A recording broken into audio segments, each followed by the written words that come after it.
Great, thank you very much. So we've had very three diverse speeches, so we'll take questions and answers from the speeches that we had today. Prior to that, I think we have 5 minutes. Please go ahead. Though I have already asked my question from Her Excellency, the question is regarding the oil in Nigeria. It's a field of my interest because I have worked in that field. So how is the investment in Nigeria? Which companies have invested in, in that country, and the management that has been, like the step you are taking, and the management of the oil and gas, especially on oil industry, how is it? Has this investment of foreign companies affected the security within the country?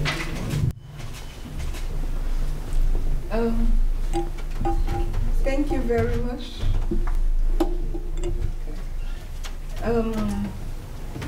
Let me start with the security.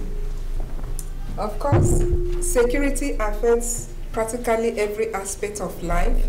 So if I tell you that it does not, I will be lying. So it's okay. I think it's fine like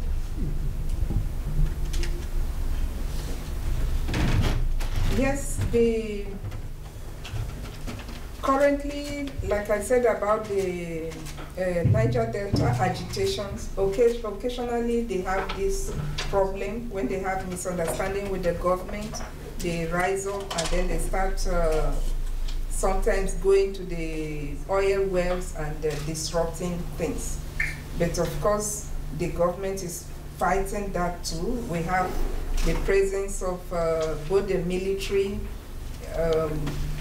all the security paraphernalia, they are set there at the Niger Delta where most of these companies are. Secondly, you ask of the process of doing the business. From outside, of course, your starting point is the embassy. Whatever you want to present, any company you want to meet in Nigeria, your starting point is the embassy.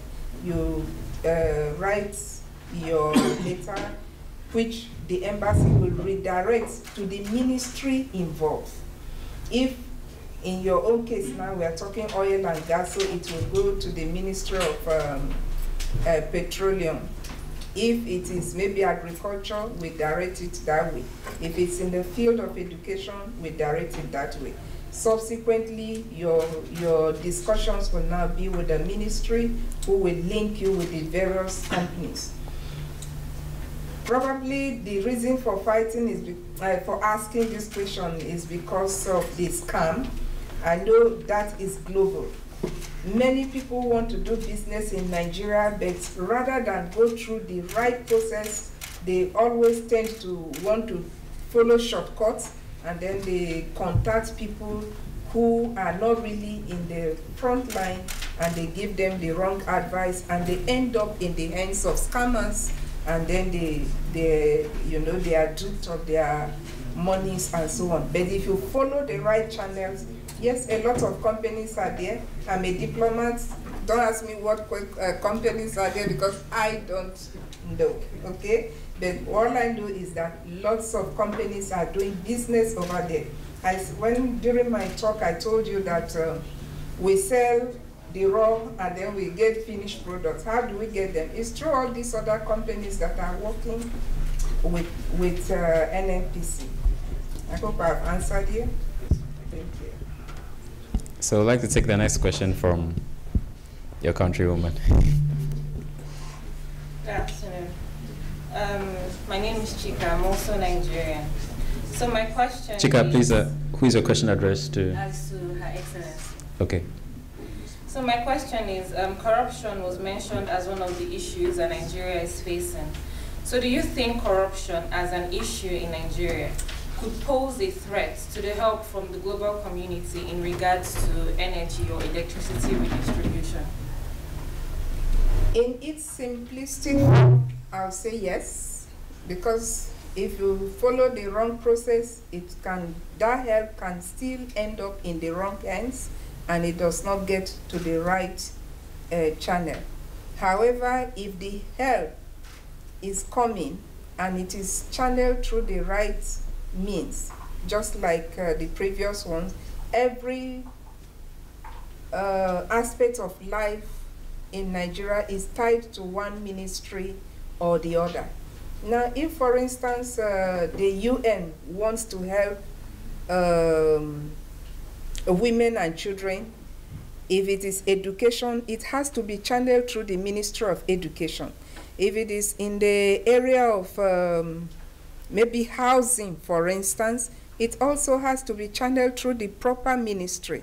When this is done, proper records are taken. And when proper records are taken, it becomes difficult for, even if it is the ministry officials with proper records, it becomes difficult for them to, divert. But what happens most of the time is these things are done, improperly, and at the end of it, sometimes it becomes a problem. Thank you very much, Her Excellency, for your answer. We'll take 2 questions. Hold on. Just. I have a question for Prime Minister Barroso. But firstly, I'd like to thank him for the very interesting and informative presentation. Sir, please, can you please hold on, because Her Excellency wanted to leave. I think we'll take one last question for Her Excellency. Then, while she leaves, we can take the question for His Excellency as well, if that's okay with you. Her Excellency wants to leave. Okay, thank you. Okay. My name is Osman Samara from ICB. Earlier you made mention or were aware about the return of the Benin Barros. So I want to ask, what is the capacity of Nigeria to guarantee the safekeeping of the returning of the Benin Barros, and hopefully not subjected to negligence? And also there's a fight between who should keep the bronze, the Oba of Benin or the government? Thank you very much for that question. The question should be, let me say, there was a fight, okay? Now, when the negotiation process ensued, we wanted to bring in the Oba, bring in the state government. Actually, most of the meetings, both of these people were represented. So when we now see this disagreement between them, we said, okay, if you look at it, it is between 2 governments, Nigeria and Germany. It is not Nigeria and Edo. It's not Nigeria and Benin. It is Nigeria, sorry, not Germany and Edo or Germany and the governor. It is between 2 countries. And the country, of course, is represented here, which is the embassy. And, of course, the Ministry of Culture. So, if you go online and look at the pictures during this, on the 1st of July, when we signed this agreement, it was the Minister of Culture and Professor Tijani, who is in charge of our cultural monuments back in Nigeria. They represented the federal government of Nigeria. So the agreement is between Germany and the federal government of Nigeria. So the artifacts that are being returned to the federal government. Yes, like in every other part of the world, when they are being showcased, the dividends, of course, is going to be shared. It does not mean the federal government will have everything. The Oba of Benin, who is the actual custodian, of course, will have, that agreement will be done between Nigeria and all the parties involved. But I am not party to that. I am federal government, so ours here is to receive it from the German government, transport it home. Now you talk about negligence and maintenance. Along with the agreement being signed is how these artifacts are going to be cared for, where they are going to be kept. And as we are talking now, the building is going on, the museum that is going to house them is almost at completion level. The artifacts will go not to be dumped in one place, not to be given to the Oba, but straight to where the place that is being prepared for them. And secondly, if you listen to Professor Tijani's conferences and interview he has been having, you see that everything is not going to be rushed to Nigeria at once. They are going in batches. So that's a proper arrangement to take care of them, to maintain them the way they have been here, is definitely priority to the government of Nigeria. Thank you. Thank you very much, Her Excellency, for that warm answer. And we are absolutely grateful for taking time off your busy schedules. We know how the diplomatic world is, and for joining us. And so we are highly grateful for your presence, and thank you very much, and we wish you well as you travel back. Thank you. Thank you very much. And so, ladies and gentlemen, we have 2 questions for Dr. Adams and His Excellency, and then we'll listen to the last speech from Ghana. Yes, so 2 questions. Thank you, everyone. Thank you very much. Please give it up for Her Excellency. Thank you. And so, please, the question. Thank you very much, sir, for understanding us. And yeah.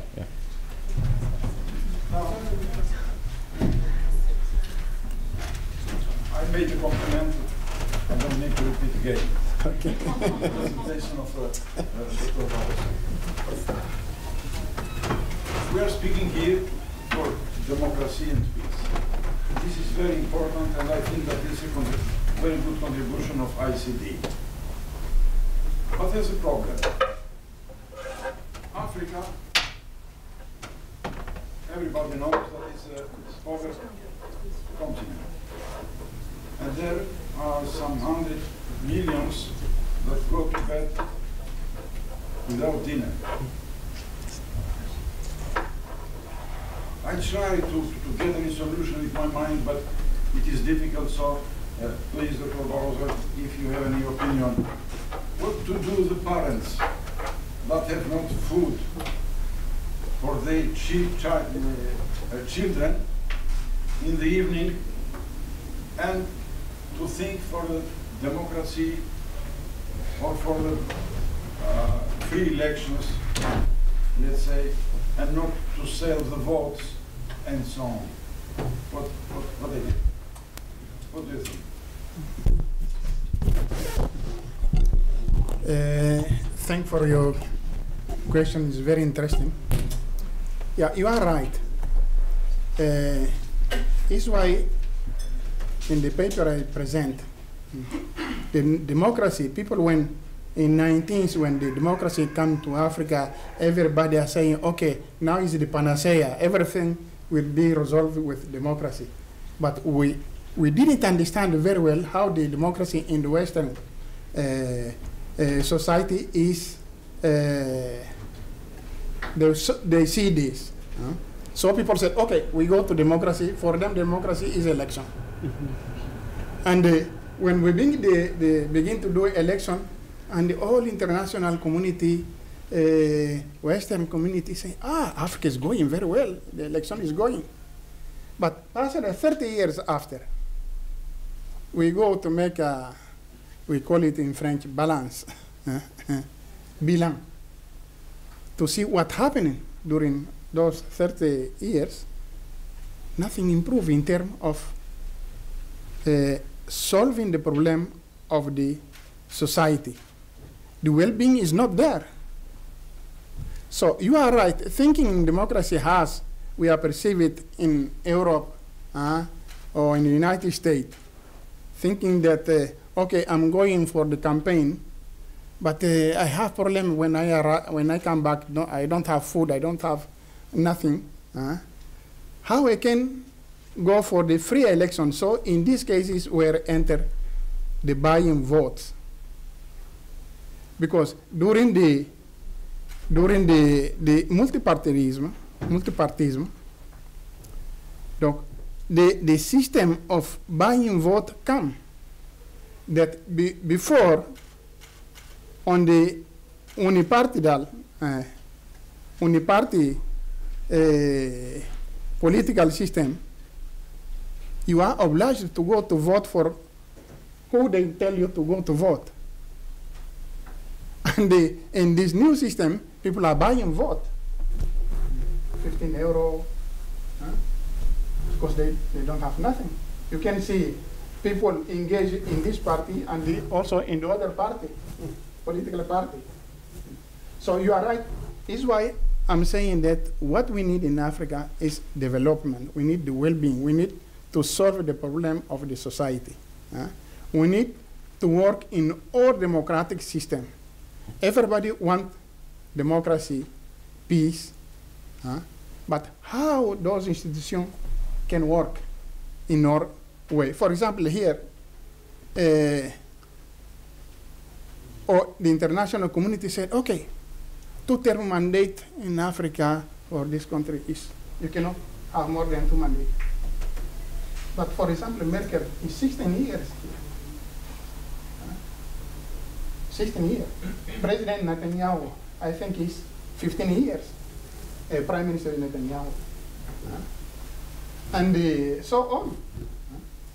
Margaret Thatcher, how many years in the power? But international community is saying, okay, no. 2 mandate, 10 years is finished. You cannot. If you renew, okay, we will punish you. So how we can work like this? Okay. So we need to rethink.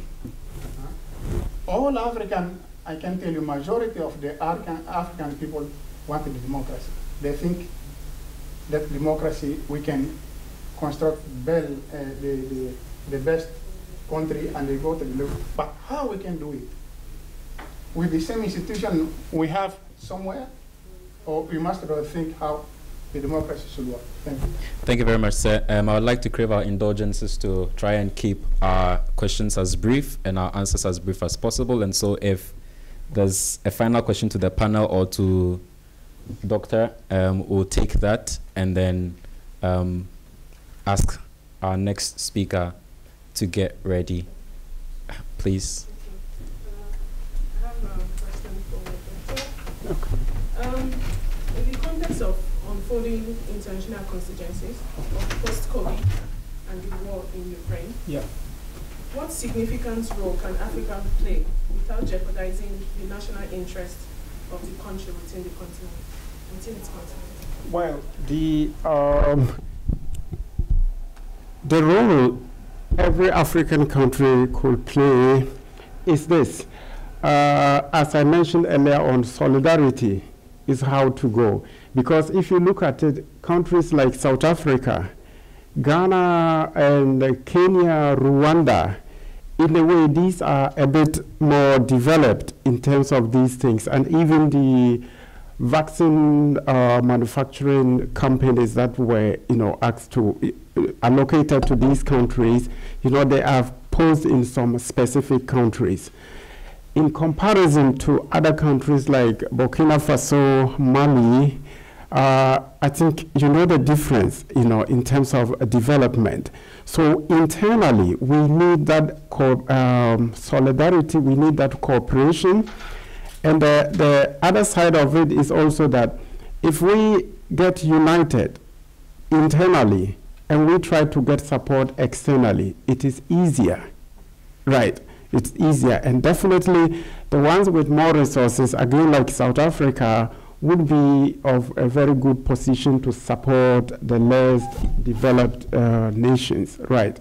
Yeah, so this is what I will say, that we again need internal solidarity, country level, then continental level, and then if we come together, then it might be easier for us to get external support, right?